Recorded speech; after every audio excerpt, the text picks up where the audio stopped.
And welcome back to the Arkyana Hogs podcast, part 2. I'm Jim Harris. The Arkyana Hogs are Mike Shepard from Funroe, Louisiana, defensive tackle under Ken Hatfield, and safety Rick David under Hatfield and Jack Crow and Joe Kynes too. Man, you had them all. You had all the coaches. Absolutely, covered all bases. Yeah. I tell you, by the way, I was reminded yesterday. I was reminded late yesterday watching Minnesota and their interim coach. I thought I saw Joe Kynes Jr. from Minnesota, their interim coach, taking over for Jerry Kill. I just thought I'd bring that up. But, all these, and have you seen South Carolina's interim coach? Their offensive lineman also has that sort of Joe Kynes-y kind of fiery. I never know if either of these guys are going to get their jobs. I thought you were going to say Kurt Botkin was the interim coach in South Carolina. No, that's not who it is, unfortunately. Is he still there? Yeah, he's a linebacker coach. And also Whammy didn't get the job either. So I bet they won. I bet Whammy thought maybe he was going to get it, knowing Whammy. But anyway, back to the Razorbacks offense. I think it's kind of begun to take on a personality now. I think they know what they have to do. It's not all pass when the run's taken away like against Toledo. You still have to run the football. You have to control the clock. You have to take a lot of pressure off this defense.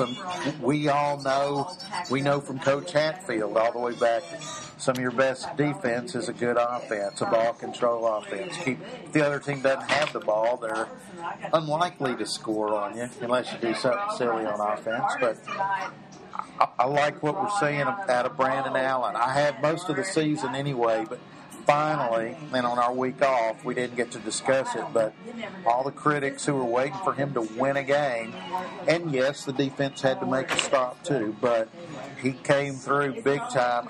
I don't know how many times I sat there thinking, gosh, Arkansas's got to score a touchdown and make a 2-point conversion. That ain't going to happen. I thought it was over. Yeah, and as it turned out, he actually hit 4 straight scoring passes. Yep. Touchdown, 2-pointer, touchdown, 2-pointer. And Sprinkle, Drew Morgan,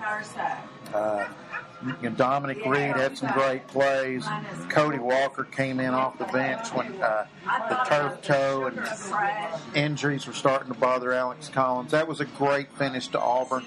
I just feel like offensively that's going to carry over here as we head down the stretch. Mike, I'm going to start with you on this. What was your impression? You guys were there at the Auburn game. Absolutely. I have always seen what I liked in BA. I've always liked the leadership and the ability to lead the team and to take advantage of what was available. Now, there was some plays early in the season that kind of made us doubt BA. The Auburn game, we got over the hump there. I think these guys finally have seen that they can get it done. And you always hope that you can. You always picture that you can, but they did it against Auburn. Now, you come out the next week and you go through execution almost flawlessly. Brandon Allen had the best passer rating that you could have. You got Collins getting on the books as well with a 170-yard plus day. You had a 4th and some odd yards where they're going to Henry. Karen Eola Podgorski on the couch said, "Where's my Henry? It's 4th down. Where's Henry?" And so they complete the pass. They knew what they had to do. They did it. They executed. So I think they're on a roll on offense. I really feel against Ole Miss with our physical nature up front and Brandon Allen on top of his game right now, we're going to perform for our defense. Yeah. The Auburn game, Mike said it, BA was exceptional. Jim said it, BA was exceptional. And he was. And when you really kind of break it down as to why he was exceptional, it's because the coaches put him in the right spot and utilized his strengths, running the ball and throwing at the same time, rolling it out. Catching. Big ball. He's an athletic kid. There's no doubt. I've never doubted his athleticism as a quarterback. He's definitely one of the more athletic quarterbacks that can throw out of the pocket. But, kudos to Dan Enos, in particular in the Auburn game.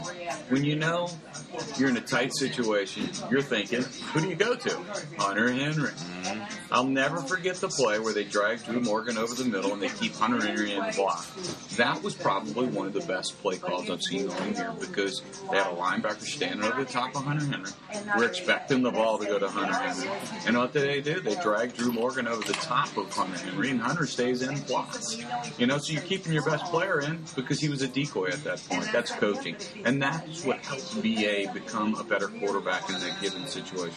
Plus, you capitalize, what does he do well? He's not as good in the pocket sometimes when he has time. We've seen that this year, so they put him on the run. Guess what? He throws a great pass to Sprinkle. He throws a great pass to Morgan. He catches a pass on the run. It really has been impressive. And yesterday he was exceptional. And by the way, if you want to know what great football looks like in the SEC, the best catch I've seen all year long in college football was when Hunter Henry was covered. When I say covered, face guarded, covered, and he jumped over that kid. That was NFL. That was NFL-like play, and that's why he will be the top-rated tight end coming out of the SEC, or coming out of college football next year. You just can't say enough about our offense. They're hitting on all cylinders. Alex Collins had a great day. The offensive line had a great day. The receivers were all over the place.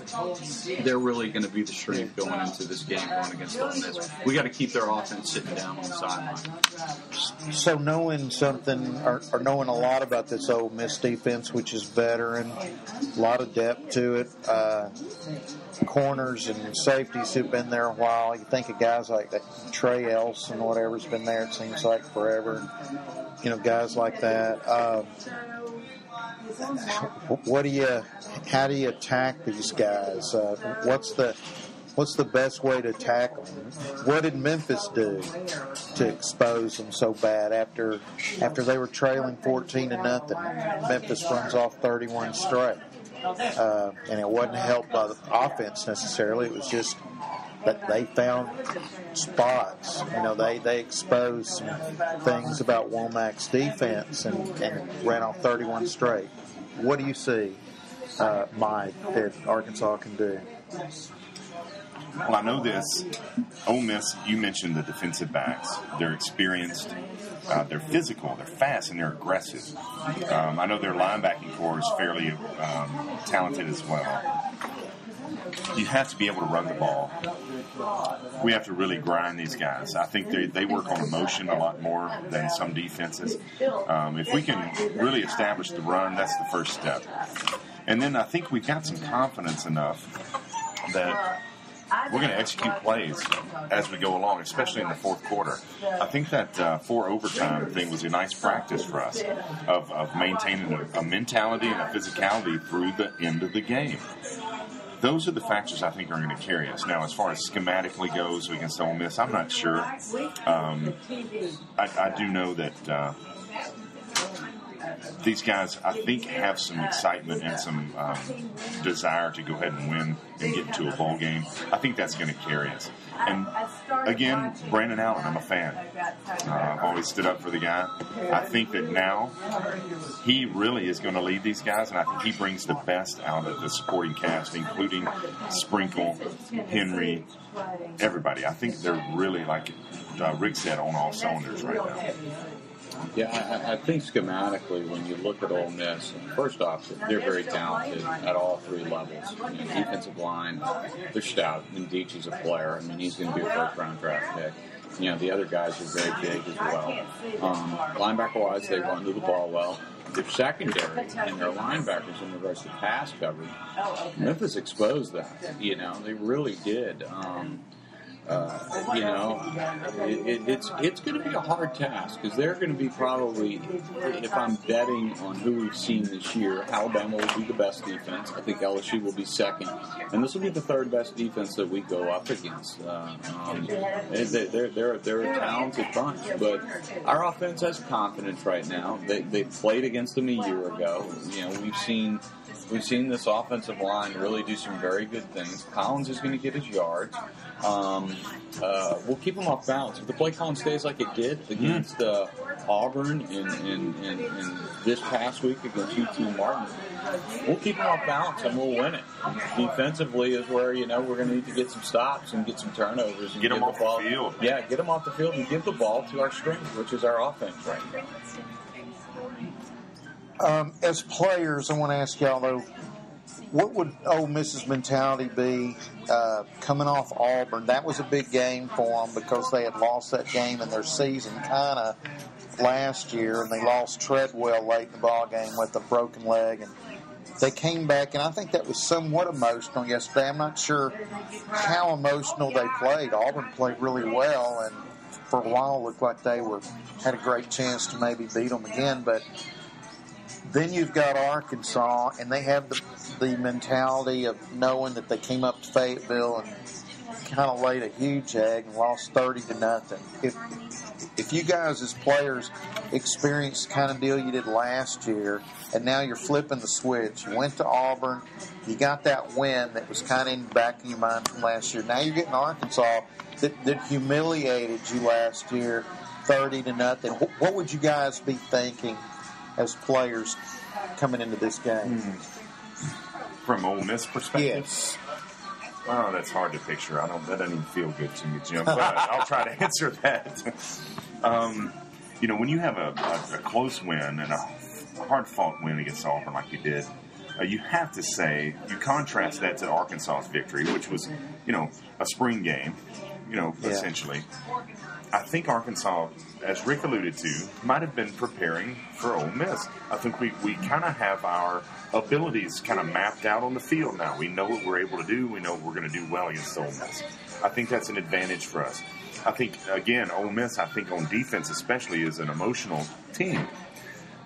I suspect that we'll have an advantage coming into Oxford this weekend when it comes to an emotion. Now, it is a home field advantage, you could say. But overall, I think we're going to be quite fine when it comes to who we played the prior week. I think when we're going up against these guys, we've got to we've got to play the same kind of game we did a year ago. I just pulled up the statistics of our run game versus those guys and their run game. And what we need to happen this year is for Alex Collins to have the same production he did last year, which is he ran for roughly 80 yards, and Jonathan Williams ran for 80 yards. But this year we obviously need Cody Walker to do about the same thing, to spell Alex Collins and be that power back for us. We go to the flip side of it. You really look at what we did a year ago. They ran for 63 yards. Bo Wallace was sacked so many times he had negative 17. We've got to get in the face of Kelly and make things happen. They better have some mixers, some stunts, some blitzes on the defensive side of the ball. On the offensive side of the ball, what's interesting is if you look at it from a statistical perspective, a year ago, we passed for not too many yards against these guys. And this year, we're going to need that part of our game to really kind of step up and make some things happen. A year ago, we passed for a total of 152 yards against those guys. Yeah. This year, we could put up a 300-yard game. I think we do that. Let BA, let these receivers, let Hunter Henry and Sprinkle do their thing. We could win this ball game. We really could. Yeah, for the first time now, I know fans have been down at different times this year. How do you lose to Toledo? This and that and the other thing. But I look at the results and the results of the SEC. And maybe the SEC is not what it was, certainly not in 2011 when LSU and Alabama were the class of the country, not just the SEC. But right now, I see us now as right there. Alabama's got the 5 stars, the 4 and 5 star difference makers, and yet, that game goes into the fourth quarter, basically. Arkansas's 3 points down. I see a program that is right there with everybody. The SEC may be as bunched up as it's ever been from 1 to 11 or 12. Auburn can beat people. They've only won one game, but they can win a game. Vanderbilt beat South Carolina beat Vanderbilt. Vanderbilt beat Missouri. I guess Missouri maybe tumbling to the bottom. But you've seen Florida turn it around. That's okay. You've seen a lot of changes about the league, and then you're seeing a major coaching change at South Carolina. You're seeing problems maybe at Texas A&M. They've had all these great recruiting classes, but it's not showing up necessarily in results. As our last comment here, don't you see the same way that Arkansas is edging its way up to the top echelon of the league? I do believe that. And it starts with recruiting. We were talking about this before we got started this evening. You always have to look at the recruiting component. And doing even a little bit more analysis, looking at players that have made it through the program, whether they've gone on to be pro within 3 years or whether they have made it through their whole playing time. The two Petrino classes that were left, which is the 2011-2012 class, there's only 40% of those players left on the roster. We've got a lot of attrition with those classes. You look at the 3 Bielema classes, there's 80% on the roster, and those guys won't go anywhere. They're going to be here unless they go ahead and go pro. But I'm not counting those as being losses. That's victory in recruiting. If we lose Alex Collins to the pros, guess what? We recruited the right guys. That's a good problem to have. That means you have good players. So I think we are edging our way up the list. When you look at Bielema's last 7 SEC games, we're 5-2. Think about that. The last 7 SEC games were 5-2. Am I correct in saying that? I'm with you. So, yeah. So you sit there and you look at that and you go, I think he's won 4. No, he's 4. 4 at last 6. Missouri. Yeah, we lost to Missouri. That's exactly it. We won 2 last year. We've won 2 this year. Yeah, 2 this year. Against Tennessee and against Arkansas. So we're 4-2 is the 6th. That's what it is. That is the last 6. SEC games were 4-2. So you look at that and you go, wow, that's pretty impressive. We're going in the right direction. Kevin Summerlin, I'm not impressed with him. A&M, great recruits. We should have had them beat again. You look at the East. The East is weak. We killed Tennessee, and everybody's like, oh, Tennessee, this, Tennessee, that. We annihilated those guys. Florida, I would love to play Florida because I think we could beat them. Tennessee was beating Florida like a drum and let them back in the game. If we played in the East, I think we would be in contention for winning the whole East. That's I think if we were in the Big Ten West, we'd be leading that. Oh yes, indeed. I'm afraid to say that we may still be more of a Big Ten team than we are a SEC team, but maybe the speed factor's getting there. Mike, you want to wrap it up? Yeah, absolutely. So oftentimes we voice our passion, we voice our in-the-moment thought and knowledge. If you go retro and you look at what's been stated in the past, a lot of the criticisms have been on Brandon Allen and our play calling from our offensive coordinator. I think right now those critics are silenced. They're silenced, and that's a good thing. I think moving into the Ole Miss game, we have some momentum on offense. I think we'll do what we have to do on defense. We'll get the most out of our players, and I think with our defensive coordinator, we'll get just enough done there at Ole Miss. So, if you want me to make a prediction? Go ahead.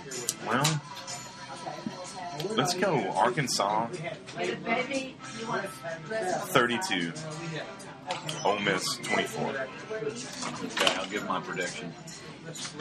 I'm not as optimistic. I'm going with Ole Miss 27, Arkansas 17. I think just our pass defense and our pass rush is a little susceptible to giving up some big plays, and that's what I fear. But I think that's what's going to happen. And I'm on record already on the Hog Zone. I'm going 24-17 Arkansas.